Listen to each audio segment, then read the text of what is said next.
Mon enfant, cet message ne vous est pas parvenu par hasard. Je vous parle aujourd'hui parce que je vois votre lutte. Je vois les défis que vous affrontez, les doutes qui assaillent votre esprit, et les douleurs que vous cachez derrière un sourire. Sachez que je ne vous ai pas oublié. Je suis ici pour vous rappeler que chaque moment de votre vie a un sens, même ceux qui semblent chaotiques ou incompréhensibles. Dans Jérémie 29, 11, je vous assure, car je connais les projets que j'ai formés sur vous. Vos luttes ne sont pas vaines. Elles font partie d'un plan plus grand, un plan que vous ne pouvez pas toujours voir, mais qui est là, tissé dans le tissu de votre existence. Vous n'êtes pas seul dans cette bataille. Je suis votre refuge et votre force. Prenez un instant pour réfléchir à cela. Partagez cette vérité avec quelqu'un qui a besoin d'entendre cela. Peut-être que vous connaissez quelqu'un qui se sent perdu, qui se débat dans l'obscurité. Rappelez-lui que cette lumière, cet message est pour lui aussi. Que ressentez-vous en ce moment? Je vous invite à faire une pause et à écouter votre cœur. La réponse que vous cherchez arrive bientôt. Restez à l'écoute, car je vais vous guider à travers les fardeaux que vous portez, et ensemble, nous découvrirons la beauté qui émerge de votre douleur. Dans les prochains instants, nous allons explorer ces fardeaux cachés et ces prières silencieuses que vous portez, et comment je suis là, dans chaque souffle, chaque larme. Préparez-vous à ouvrir votre cœur, car ce voyage commence maintenant. Et si tu dis dans ton cœur, priez pour moi et continuez à prier, parce que j'en ai vraiment besoin. Ici en dessous, tu verras le mot s'abonner. Tu le vois? Je veux que tu cliques. Au moment exact où tu cliqueras sur s'abonner, tu seras uni à cette chaîne de prière. Et je crois que Dieu va visiter ta vie, ta maison et ton cœur. Je suis ici, à vos côtés, même lorsque vous sentez que le poids du monde repose sur vos épaules. Je vois ces fardeaux cachés, ces douleurs que vous gardez pour vous. Vous n'êtes pas seul dans cette lutte. Chaque larme que vous avez versée, chaque soupir que vous avez poussé, je les ai entendus. Vous avez prié en silence, espérant que quelqu'un, quelque part, entendrait votre appel. Je suis celui qui entend. Je suis celui qui répond. Souvent, nous portons des fardeaux invisibles, des douleurs que le monde ne peut pas voir. Peut-être que vous avez l'impression que personne ne comprend ce que vous traversez. Vous vous sentez isolé, enfermé dans une cage de souffrance et de désespoir. Mais je vous dis, mon enfant, que même dans ces moments de solitude, je suis présent. Je suis le Dieu qui voit, le Dieu qui entend, et le Dieu qui guérit. Dans le livre de Psaumes, il est écrit, « Il est proche de ceux qui ont le cœur brisé, et il sauve ceux qui ont l'esprit abattu. » Psaume 34, 18. Ces mots ne sont pas juste des promesses lointaines. Ils sont réels et vivants. Je suis proche de vous, dans chaque moment de douleur. Je suis là lorsque vous vous sentez perdu, lorsque vous vous débattez dans l'obscurité. Je vous entoure de ma présence, même lorsque vous ne pouvez pas le voir. Pensez à Moïse, qui a porté le poids de son peuple pendant des années. Il a ressenti la pression, la responsabilité et la douleur de chaque âme qu'il guidait. Mais à chaque étape de son voyage, je l'ai soutenu. Je lui ai donné la force de continuer, même quand il pensait qu'il ne pouvait plus avancer. Je suis ce même Dieu pour vous aujourd'hui. Je sais que vous avez vos propres luttes, vos propres défis. Peut-être que vous vous sentez accablé par le passé, par des erreurs que vous avez commises, ou par des rêves que vous pensez avoir perdus à jamais. Vous avez peut-être prié pour une réponse, mais le silence semble peser lourdement sur votre cœur. Mais sachez que dans ce silence, je travaille. Je prépare le chemin pour vous. Je ne vous abandonne jamais, même lorsque tout semble sombre. Il est naturel de se sentir découragé, de douter et de se demander si votre prière atteindra vraiment le ciel. Mais rappelez-vous, mon enfant, que je suis toujours à l'écoute. Je suis comme un père qui attend avec impatience le retour de son enfant. Chaque prière que vous élevez est précieuse à mes yeux. Même si cela prend du temps, je suis là, à vos côtés, prêt à vous guider à travers la tempête. Vous n'avez pas à porter ces fardeaux seuls. Ouvrez votre cœur et laissez-moi entrer. Partagez avec moi vos peurs, vos doutes, vos espoirs. Je suis ici pour vous porter, pour alléger votre charge, pour vous donner la paix que vous recherchez. Comme il est dit dans Matthieu 11h28, « Venez à moi, vous tous qui êtes fatigués et chargés, et je vous donnerai du repos. » Cela inclut chaque fardeau que vous portez, chaque douleur que vous ressentez. Imaginez un instant que vous puissiez déposer ces fardeaux à mes pieds. Que se passerait-il si vous pouviez laisser derrière vous tout ce qui vous pèse? Je vous invite à faire cet échange. Laissez-moi prendre vos préoccupations, vos douleurs. Et en retour, je vous donnerai ma paix, ma joie et ma force. Alors, qu'est-ce qui vous retient encore? Qu'est-ce qui vous empêche de faire ce pas? C'est le moment de lâcher prise. C'est le moment de croire que je suis capable de transformer votre douleur en quelque chose de beau. Chaque épreuve que vous traversez est une occasion de grandir, de vous rapprocher de moi et de découvrir la force qui réside en vous. Je veux que vous sachiez que la préparation est en cours. Chaque moment de souffrance, chaque prière silencieuse, chaque larme versée, tout cela fait partie de votre voyage. Vous n'êtes pas abandonné. Vous êtes en train de vous préparer pour quelque chose de grand.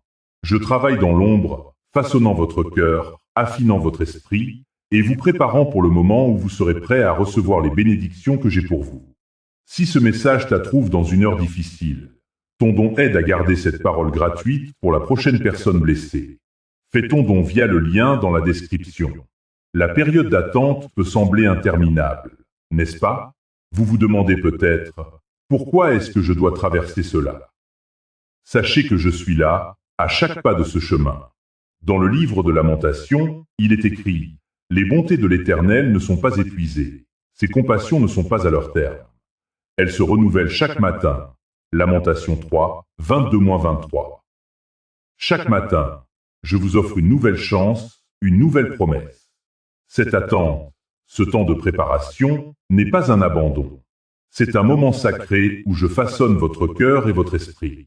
Pensez à Abraham, qui a attendu des décennies pour que la promesse d'un fils lui soit réalisée.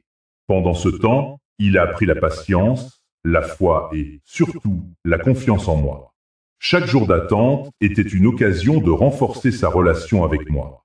Chaque moment de silence était rempli de mon souffle, de ma présence. Vous vous sentez peut-être fatigué, épuisé par l'attente. Vous avez peut-être prié, espéré, mais rien ne semble changer. Je comprends votre douleur. Je comprends vos frustrations. Mais rappelez-vous, même dans les moments de silence, je suis en train de travailler. Je suis en train de préparer le terrain pour votre miracle. Il est essentiel de ne pas perdre espoir. Dans le livre des psaumes, je vous rappelle, espère en l'Éternel. Fortifie-toi et que ton cœur s'affermisse. Espère en l'Éternel. Psalm 27:14. Chaque moment d'attente est une opportunité pour vous fortifier, pour vous préparer à ce qui est à venir. Ne laissez pas le désespoir s'installer dans votre cœur. Au contraire, utilisez ce temps pour vous rapprocher de moi. Lisez ma parole, méditez sur mes promesses. Je vous ai promis que je ne vous abandonnerai jamais. Je suis avec vous, même dans le silence. Chaque prière que vous avez murmurée, chaque larme que vous avez versée, je les prends en compte.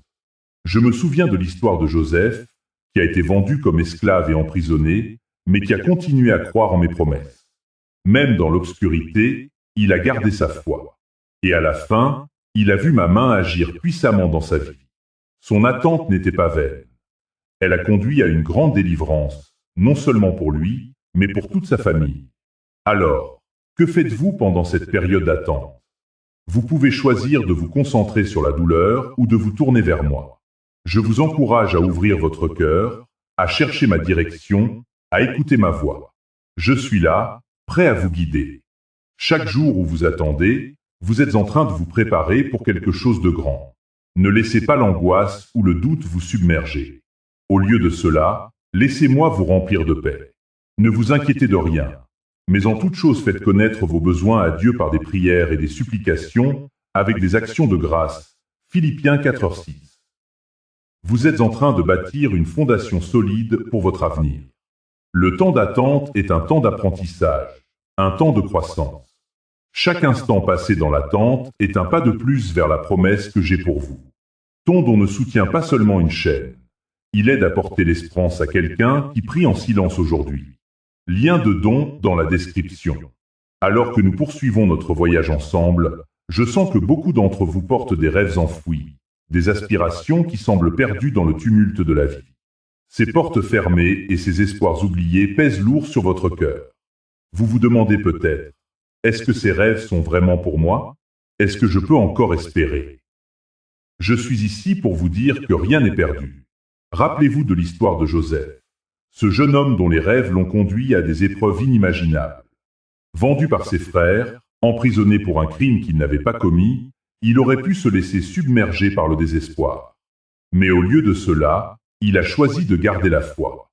Il a compris que même dans les moments les plus sombres, je travaillais dans l'ombre pour le préparer à un avenir glorieux. Et ce même Dieu qui a restauré Joseph est le Dieu que vous servez aujourd'hui. Peut-être que vous ressentez que les portes sont fermées pour vous. Peut-être que vous avez essayé, échoué, et que chaque échec a creusé un fossé plus profond entre vous et vos rêves. Mais je vous dis, mon enfant, que chaque porte fermée est une occasion de voir ma main à l'œuvre. Chaque échec n'est pas une fin, mais un détour vers quelque chose de plus grand. Je suis le Dieu qui ouvre des portes que personne ne peut fermer. Apocalypse 3h7. Il est temps de raviver ses rêves, de déterrer ses espoirs. Je veux que vous preniez un moment pour réfléchir à ce que vous avez mis de côté. Quelles aspirations avez-vous abandonnées? Quels désirs de votre cœur ont été étouffés par la réalité de la vie? Je suis ici pour vous rappeler que je peux redonner vie à ces rêves. Je peux ouvrir des portes qui étaient autrefois scellées. Dans Ésaïe 43, 19, je vous dis, « Voici, je fais une chose nouvelle. Maintenant elle germe. Ne la connaissez-vous pas ?» Chaque jour est une nouvelle occasion de voir ma promesse se réaliser. Je suis en train de faire quelque chose de nouveau dans votre vie, même si cela ne ressemble pas à ce que vous aviez imaginé. Il est normal de ressentir de la douleur face à ces rêves oubliés. Il est normal de se sentir perdu. Mais je veux que vous sachiez que même dans cette douleur, je suis présent. Je suis le Dieu qui voit votre souffrance, qui comprend vos larmes. Comme j'ai vu le peuple d'Israël souffrir en Égypte, je vois votre douleur aujourd'hui. Et tout comme j'ai entendu leurs cris et suis intervenu, je suis ici pour vous. Je suis celui qui restaure. Alors, comment pouvez-vous commencer à rouvrir ces portes? Comment pouvez-vous redonner vie à ces rêves? Cela commence par la foi.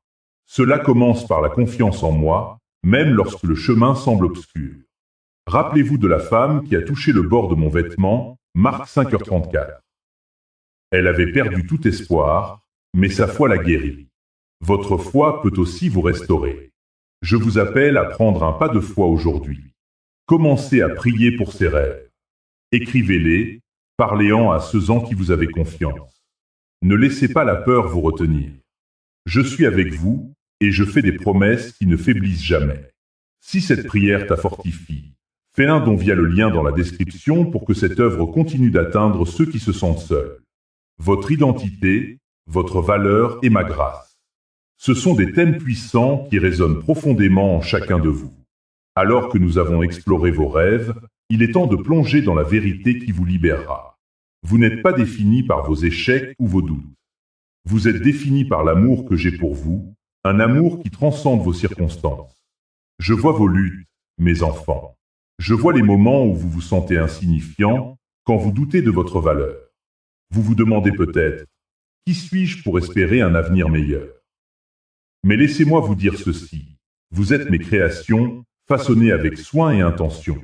Dans Ésaïe 43, 4, je déclare, « Parce que tu es précieux à mes yeux, que tu es honoré et que je t'aime. » Votre valeur ne dépend pas des opinions des autres, mais de la vérité que je vous ai donnée.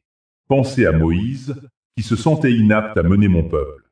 Il a douté de sa capacité, se demandant s'il était vraiment celui que j'avais choisi. Pourtant, je l'ai appelé et lui ai donné une identité nouvelle. Je lui ai dit, « Je suis celui qui suis. » C'est ce que je vous dis aussi aujourd'hui. Votre identité est ancrée en moi, et en moi, vous êtes plus que vainqueur. Je veux que vous ressentiez cela dans chaque fibre de votre être. Vous n'êtes pas seul dans cette quête pour découvrir qui vous êtes. Vous êtes entouré de ma grâce, une grâce qui vous couvre et vous restaure. Dans Éphésiens 2h8, il est écrit, « Car c'est par la grâce que vous êtes sauvés, par le moyen de la foi. » Cette grâce est un cadeau que je vous offre, un cadeau qui vous permet de vous lever au-dessus de vos luttes et de vos doutes. Il est normal de se sentir perdu par moments, mais ne laissez pas ces sentiments définir votre réalité. Rappelez-vous que même les plus grands héros de la foi ont connu des moments de doute. Pensez à Pierre, qui a marché sur les eaux, mais a commencé à couler lorsqu'il a perdu de vue ma promesse. Je suis là pour vous tendre la main, pour vous relever lorsque vous tombez. Votre valeur est inestimable, et je suis ici pour vous rappeler cela. Alors que nous avançons, je vous invite à réfléchir à ce que cela signifie pour vous d'être aimé inconditionnellement. Quelle partie de votre vie avez-vous laissée de côté, pensant qu'elle n'était pas digne d'amour ou de grâce? Je suis ici pour restaurer ces parties, pour vous montrer que même vos blessures peuvent devenir des témoins de ma bonté. Votre identité est aussi liée à votre appel. Chaque personne a un but, un plan que j'ai conçu avant même votre naissance. Dans Jérémie 29, 11, je déclare: car je connais les projets que j'ai formés à votre égard, dit l'Éternel, projets de paix et non de malheur, afin de vous donner un avenir et de l'espérance. N'attendez pas que les circonstances changent pour voir votre valeur. Commencez dès aujourd'hui à marcher dans la vérité de qui vous êtes. La route vers la découverte de votre identité peut être parsemée d'embûches. Vous pourriez ressentir la résistance, la peur ou même l'angoisse. Mais rappelez-vous, chaque pas que vous faites vers moi est un pas vers la liberté. Vous n'avez pas à porter ces fardeaux seuls. Je vous invite à déposer vos inquiétudes à mes pieds et à accepter la grâce que je vous offre. Alors que nous nous préparons à explorer la confiance, l'obéissance et la quiétude devant moi, sachez que votre identité est le fondement de tout cela. Votre valeur est la clé qui vous ouvrira des portes que vous pensiez fermées. Restez avec moi, car nous allons ensemble découvrir comment vivre dans la pleine mesure de votre identité en moi. Transforme ce moment en amour concret. Fais ton don maintenant via le lien dans la description et aide ce message à rejoindre quelqu'un qui est prêt à abandonner. Alors que nous explorons l'importance de votre identité, je vous invite à réfléchir à la manière dont la confiance, l'obéissance et la quiétude peuvent transformer votre vie. Vous vous demandez peut-être comment cela est possible. Peut-être avez-vous l'impression que votre vie est un tourbillon de doutes, de peurs et d'incertitudes. Je suis ici pour vous dire que même au milieu de ces tempêtes, vous pouvez trouver la paix et la stabilité. La confiance en moi n'est pas simplement un acte de foi, c'est un choix quotidien. C'est choisir de croire que je suis présent, que je suis à l'œuvre, même lorsque vous ne pouvez pas voir ma main. Dans Proverbe 3, 5-6, il est écrit: « Confie-toi de tout ton cœur à l'Éternel, et ne t'appuie pas sur ta sagesse. Reconnais-le dans toutes tes voies, et il aplanira tes sentiers. » Cette promesse est pour vous, mon enfant. Elle vous invite à déposer vos inquiétudes et à vous appuyer sur ma sagesse infinie. L'obéissance découle de cette confiance. Quand vous me faites confiance, vous êtes plus enclin à suivre mes directives. Pensez à Abraham, qui a quitté son pays sans savoir où il allait. Sa confiance en moi l'a conduit à devenir le père d'une multitude. Il a obéi, même quand les circonstances semblaient impossibles. Je vous appelle à faire de même. Lorsque vous m'écoutez et que vous obéissez, vous ouvrez la porte à des bénédictions que vous n'auriez jamais imaginées. La quiétude, quant à elle, est un cadeau que je vous offre. Dans un monde qui crie et qui exige votre attention, je vous invite à trouver un espace de paix en moi. Dans Psaume 46, 10, il est dit: « Arrêtez et sachez que je suis Dieu. » C'est dans ce silence que vous pouvez entendre ma voix, que vous pouvez ressentir ma présence. Je suis là, attendant que vous veniez à moi pour trouver réconfort et force. Vous pourriez vous demander comment pratiquer cette quiétude. Cela commence par des moments intentionnels de prière et de méditation. Fermez les yeux, respirez profondément et laissez mes paroles vous envahir. Laissez de côté les bruits du monde et concentrez-vous sur ma voix. Je suis là, prêt à vous parler, à vous guider, à vous donner la paix qui surpasse toute compréhension.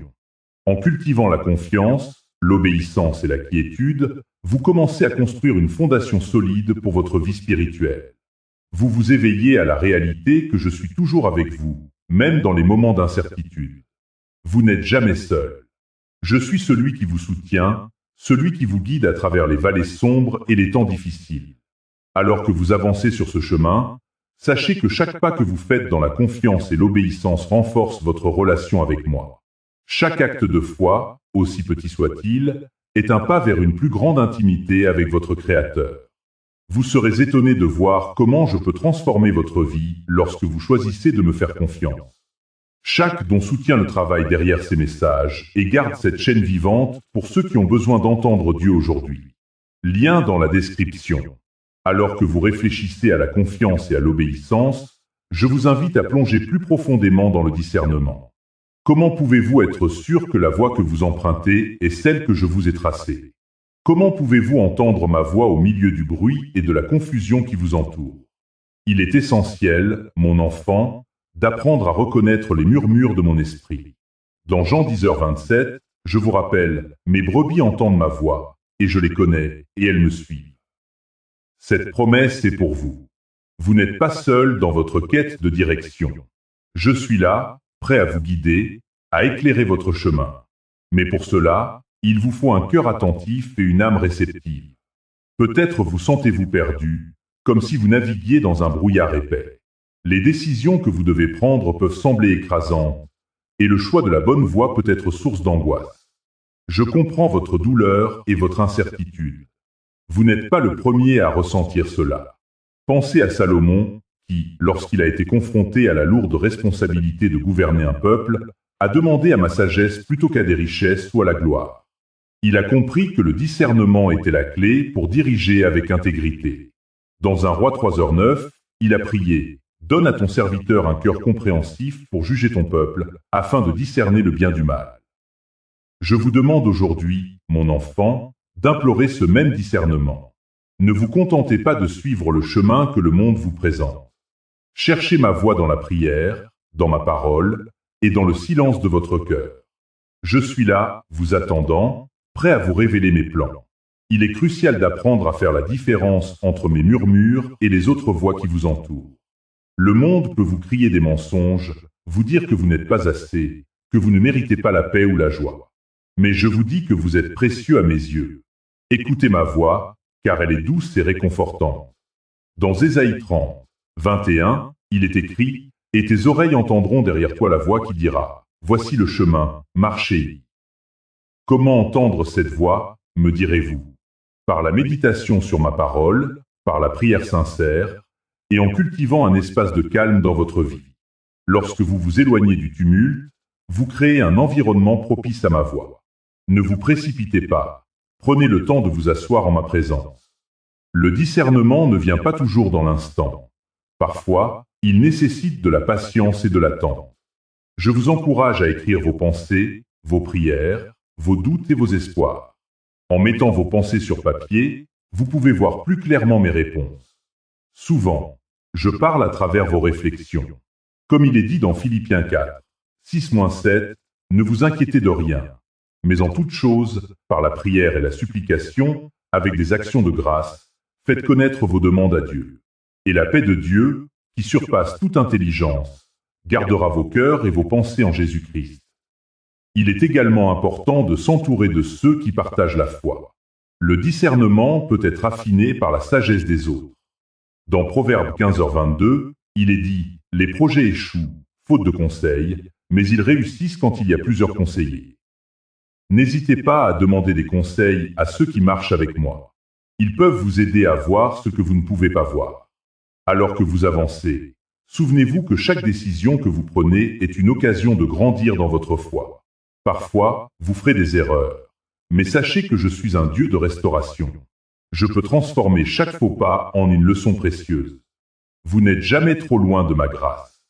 Si Dieu utilise cette parole pour te consoler, aide à placer ce même réconfort devant un autre cœur. Fait-on donc via le lien dans la description. Dans la vallée, où la douleur semble parfois écrasante, je suis là, à chaque pas que vous faites. Vous pouvez ressentir que la souffrance est insupportable, mais sachez que je suis un Dieu qui transforme la douleur en quelque chose de beau. Même dans les moments les plus sombres, je suis à l'œuvre, façonnant votre esprit et votre caractère.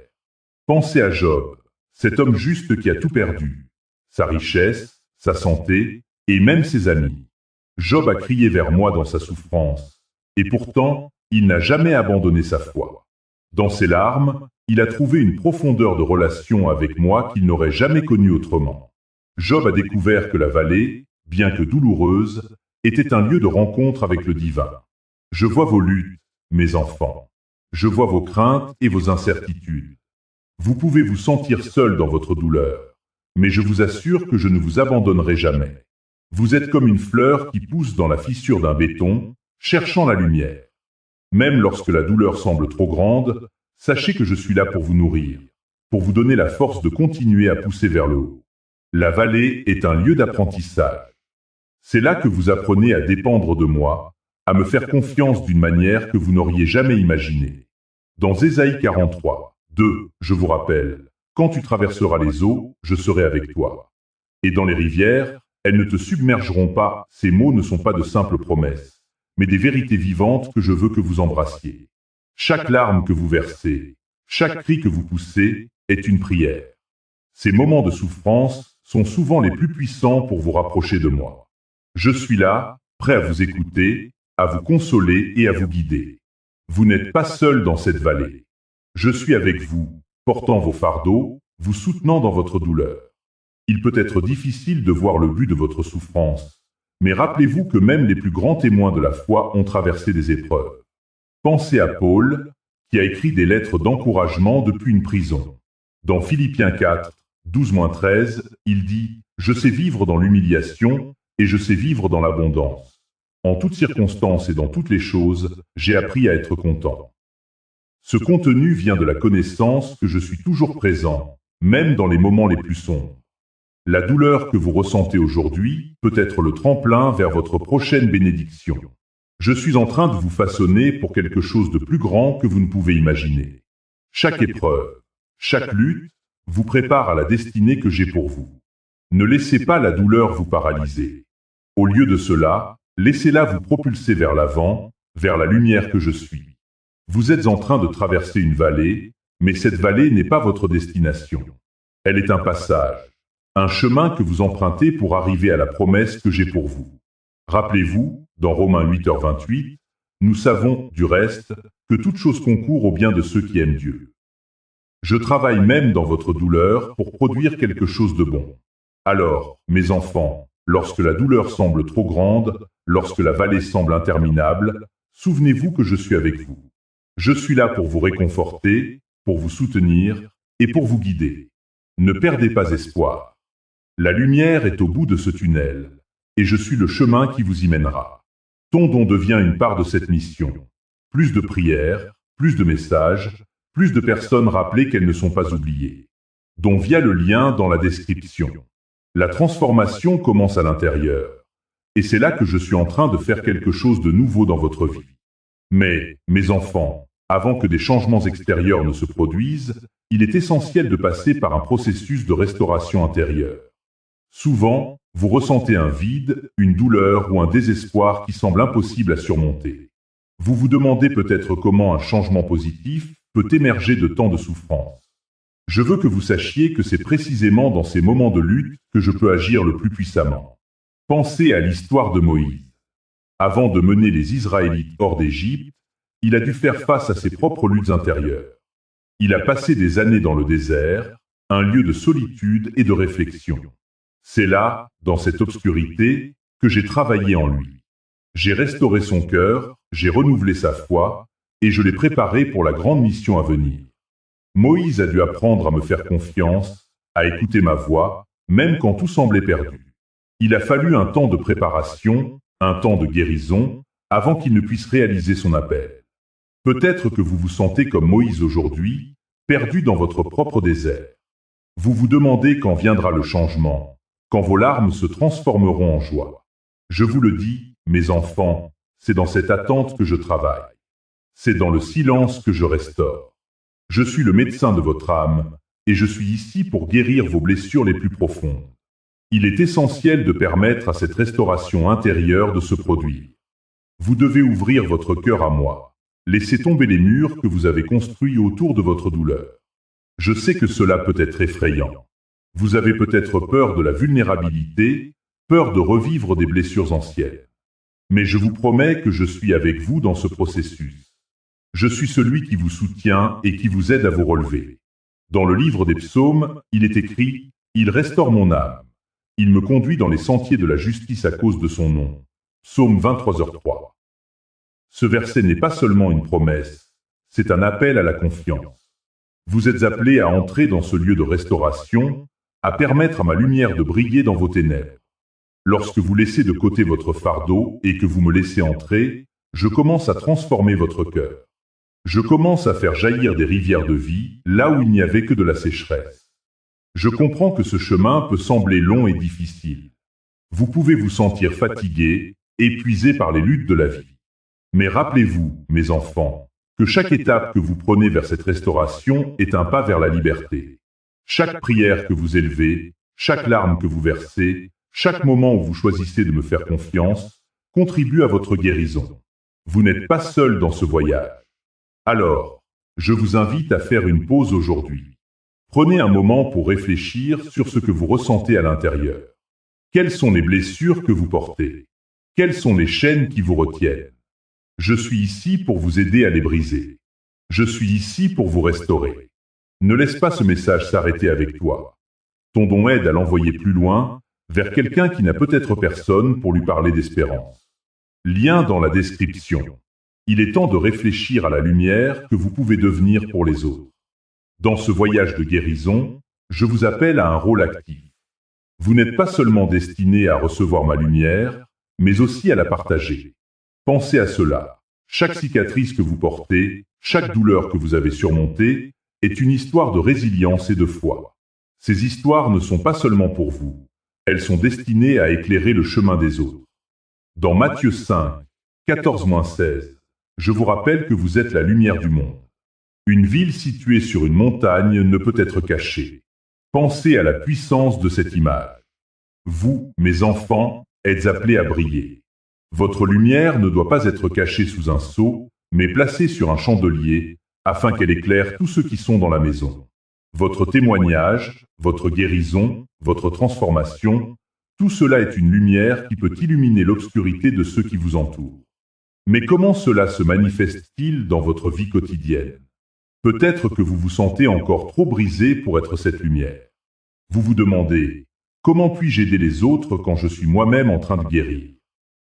C'est une question légitime, mais laissez-moi vous dire ceci. Votre processus de guérison est en lui-même une lumière.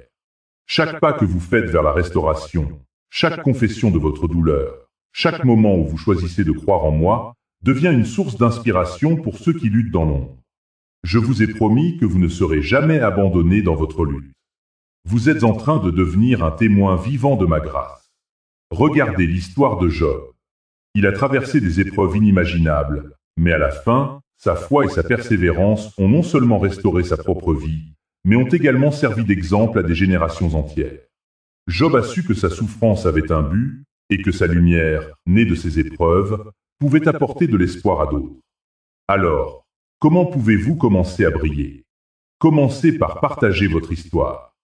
Osez parler de vos luttes, de vos victoires, de la manière dont vous avez ressenti ma présence dans les moments les plus sombres. Peut-être que ce sera avec un ami, un membre de la famille, ou même à travers les réseaux sociaux.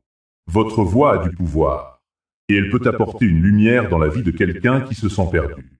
N'oubliez pas que chaque fois que vous choisissez de témoigner de ma bonté, vous renforcez votre propre foi.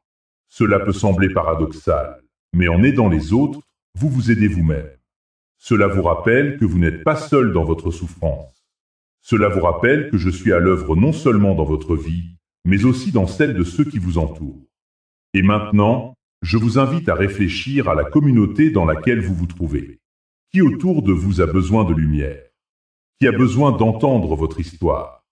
Parfois, la lumière que vous partagez peut être celle qui guide quelqu'un hors de l'obscurité.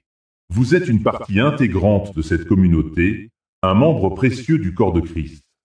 Chaque membre a un rôle à jouer, et votre lumière est essentielle. En partageant votre lumière, vous ne vous contentez pas d'éclairer le chemin pour les autres, mais vous bâtissez également une communauté de soutien. Une communauté où chacun peut se sentir vu, entendu et aimé. Une communauté où les cicatrices ne sont pas des signes de faiblesse, mais des témoignages de force et de résilience. Si tu crois que cette parole peut sauver un cœur fatigue du désespoir, soutiens la chaîne avec un don via le lien dans la description. Alors que vous réfléchissez à la lumière que vous êtes appelé à être, je veux que vous compreniez une vérité profonde. Cette lumière a le pouvoir de transformer non seulement votre vie, mais aussi celle de votre communauté. Vous êtes un phare dans la nuit, une source d'espoir pour ceux qui se sentent perdus. Pensez à cela. Lorsque vous brillez, vous n'éclairez pas seulement votre propre chemin, mais vous guidez également ceux qui vous entourent dans l'obscurité. Dans Matthieu 5, 14-16, il est écrit « Vous êtes la lumière du monde. Une ville située sur une montagne ne peut être cachée. Et on n'allume pas une lampe pour la mettre sous le boisseau, mais on la met sur le chandelier, et elle éclaire tous ceux qui sont dans la maison. Que votre lumière brille ainsi devant les hommes, afin qu'ils voient vos bonnes œuvres et glorifient votre Père qui est dans les cieux. » Quelle belle promesse! Votre lumière, vos actions, vos choix peuvent glorifier Dieu et inspirer ceux qui vous entourent à chercher cette même lumière. Peut-être vous demandez-vous, comment puis-je être cette lumière? Parfois, cela commence par de simples gestes. Un sourire, une parole d'encouragement, une main tendue à celui qui souffre. Pensez à l'histoire de la veuve de Sarepta, qui, malgré sa pénurie, a partagé son dernier repas avec le prophète Élie, 1 Roi 17, 8-16. Elle a choisi de donner, même quand elle avait si peu. Son acte de foi a non seulement nourri Élie, mais a également conduit à une bénédiction abondante pour elle et son fils. Mais être cette lumière exige aussi de la vulnérabilité. Cela signifie être prêt à partager vos luttes et vos cicatrices. Cela signifie être authentique dans votre cheminement. Lorsque vous montrez vos faiblesses, vous permettez aux autres de s'identifier à vous. Vous leur montrez que la force ne réside pas dans l'absence de douleur, mais dans la façon dont nous choisissons de nous relever après une chute. C'est dans cette vulnérabilité que se trouve une connexion profonde. Il est essentiel de comprendre que votre communauté a besoin de vous, tout comme vous avez besoin d'elle. Ensemble, vous pouvez bâtir un environnement où chacun se sent libre d'être lui-même, d'explorer sa foi, de partager ses luttes et de célébrer ses victoires. Ce n'est pas simplement une question de soutien mutuel, mais d'unité dans la diversité. Comme le corps de Christ, chaque membre a son importance. Dans 1 Corinthiens 12, 12-27, Paul nous rappelle que chaque partie du corps a son rôle unique, et que c'est ensemble que vous formez quelque chose de magnifique. À mesure que vous vous engagez à être cette lumière, rappelez-vous que cela exige aussi de la persévérance. Les défis viendront, des moments de doute surgiront. Mais c'est dans ces moments que vous devez vous rappeler la promesse de Dieu. Il ne vous abandonnera jamais. Dans Hébreux 13h5, il dit « Je ne te laisserai point, je ne t'abandonnerai point ». Soyez assurés, même dans les tempêtes, votre lumière peut briller plus intensément. Alors, comment allez-vous répondre à cet appel? Comment allez-vous permettre à votre lumière de briller dans votre communauté? Je vous encourage à prier pour la sagesse et la direction. Demandez à Dieu de vous montrer comment et où il veut que vous brillez. Chaque petit acte compte. Chaque geste de bonté peut avoir un impact immense. Alors que nous terminons ce voyage ensemble, j'aimerais vous bénir. Que la paix de Dieu, qui surpasse toute compréhension, garde vos cœurs et vos esprits. Que vous soyez remplis de la lumière de Christ et que vous soyez une bénédiction pour ceux qui vous entourent. N'oubliez pas de partager cette lumière. Laissez un commentaire ci-dessous pour partager vos réflexions, abonnez-vous pour rester connecté à cette communauté, et n'hésitez pas à partager ce message avec ceux qui en ont besoin. Que Dieu vous bénisse abondamment. Avant la fin de ce message, fais-ton don via le lien dans la description et aide à garder cet espace ouvert pour toute âme qui cherche Dieu.